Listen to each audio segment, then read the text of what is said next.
Bonjour Laurent, Bonjour Marc. nous sommes chez Fred Goudon, grand photographe masculin connu pour les Dieux du Stade entre autres. On ne va pas en parler, on en parlera dans quelques semaines, mais tu es à Paris pour quelques petites heures, tu ne rentreras pas sur Bruxelles, tu remontes direct en Allemagne. Tu y es depuis 6 semaines à peu près, si je ne m'abuse. Exactement. Tu as été dans une équipe que tu as quittée pour des raisons d'ordre pratique et tu es maintenant dans une nouvelle équipe qui s'appelle les Tent Shooters de Neustadt. Tu as déjà joué 2 fois. Comment vis-tu tout ça et comment ça se passe? Très bien, très bien. Je ne fais que du basket. Je vis basket, et je me lève, je vais à l'entraînement, autant physique que basket. On est suivi médicalement, pardon, au niveau des kinés, des docteurs, etc. Donc tout ça c'est important pour arriver à un haut niveau. Donc tout ça se passe très très bien. Pareil pour mon alimentation, elle est surveillée et je fais attention à tout ce que je fais. Euh, donc tout se passe vraiment très très bien. Je crois savoir que vous vivez, pas toute l'équipe, mais vous êtes 5 aussi, dans une grande maison. La cohabitation avec des gens qui ne parlent qu'anglais ou allemand, comment ça fonctionne ta vie quotidienne là-bas à Neustadt? J'ai déjà décidé de partir à l'étranger pour justement perfectionner mon anglais. Et c'est ce qui se passe puisqu'on a 6 chambres, donc on est 6 à vivre ensemble dans une très grande maison avec jardin. Euh, et c'est vraiment très intéressant parce qu'on a tous des caractères différents et on apprend de chacun. Et on se pousse un peu chacun à donner le meilleur de chacun. Donc c'est vraiment très intéressant à tous les points de vue, autant niveau basket, langue, nutrition. C'est très intéressant. Au niveau de l'encadrement, vous avez un encadrement très professionnel. Tu es dans quelle division en Allemagne? Comment ça fonctionne les divisions? La meilleure division c'est BBL, Bundesliga. Ensuite on a Pro A, Pro B et moi je suis en Regional Liga. Euh, oui c'est très sérieux puisqu'on a un coach juste pour le sport, donc le basket.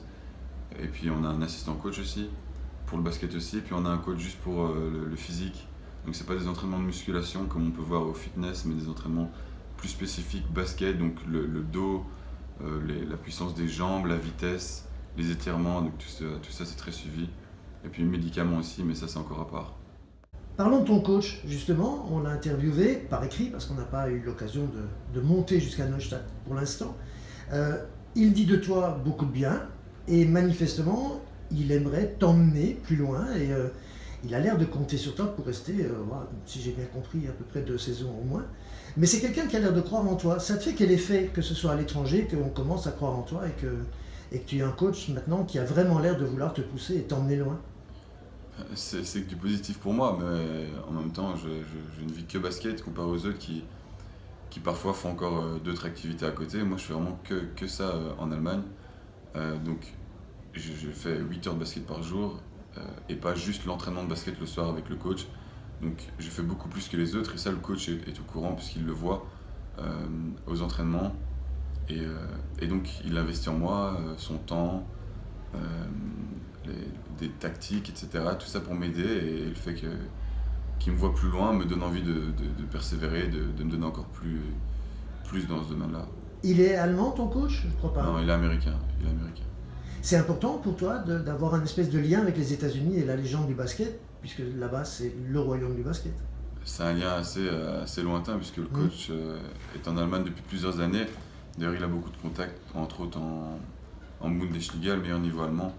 Mais c'est clair qu'avoir un coach américain et savoir que c'est le meilleur pays au monde au niveau basket, c'est clair que je peux avoir confiance en lui et c'est d'ailleurs ce que j'ai. Alors à 21 ans, on ne peut pas encore parler de plan de carrière, mais comment tu vois les 2-3 années qui viennent, quand tu regardes un peu à l'horizon? Qu'est-ce que Laurent Falmagne voit pour Laurent Falmagne dans les 2-3 ans qui viennent, ou qu'est-ce qu'il aimerait peut-être? J'ai différents objectifs dans différents domaines. Les deux plus importants pour l'instant sont le basket et le mannequinat. Euh, donc dans le basket, je vois clairement, en tout cas j'espère continuer à me donner à fond pour toucher au Pro A d'ici 2 ans. Et au niveau mannequinat, un shooting international, donc une pub internationale. Ce seraient mes 2 plus gros objectifs dans les 3 ans à venir. Alors en dehors du basket, donc tu parles du mannequinat, on y reviendra dans quelques semaines, mais on est chez Fred Goudon, un des plus grands photographes au monde en matière de photo masculine. En 2 mots, tu as vécu comment ces 2-3 heures que tu as passées avec lui, là, en shootant pour la première fois de ta vie avec un photographe de ce renom-là? J'ai pas beaucoup de mots à part que c'était vraiment magique et que j'arrivais un peu stressé de me dire que ce photographe avait shooté les plus grandes stars du monde et fait les plus belles photos du monde aussi. Mais à part, dès que j'ai mis un pied ici, il met à l'aise directement, il nous parle comme si on se connaissait depuis 10 ans et c'est vraiment génial. Et je pense que c'est la force d'un photographe, de pouvoir mettre en confiance son mannequin.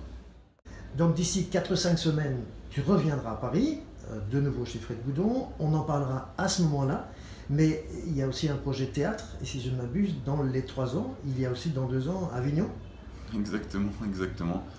C'est quelque chose de nouveau pour moi, donc je laisse le temps faire les choses. Alors, tes défis, tu dois répondre aussi, en parlant de défis, à celui de Maxime Guetchès, Exactement. notre champion, notre autre champion. Alors, il t'a défié en gymnastique.